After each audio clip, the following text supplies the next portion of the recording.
Hi guys! Hi everyone! Good evening! This is Manay Gina and welcome back sa aking YouTube channel. So guys, another mini vlog for today's video at ang ating pag-uusapan ay walang iba kung hindi si Daniel Padilla. So guys, ready na ba kayo?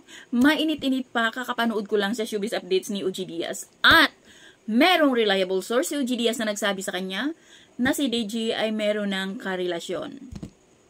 Sino? Ang akala ko, buong akala ko talaga si Maris. Kasi sila yung palaging merong mga rumors na si DJ at saka si Maris nagkakadevelop pa na. Ayun pala, si Kyla Estrada. Kasi nga, merong nagsabi sa kay OG na sila na. Kaya pala palagi silang magkasama.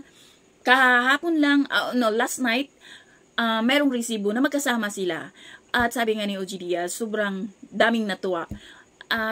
Siyempre, si Kyla naman is mabait, family-oriented, mabait na anak. 'Di ba?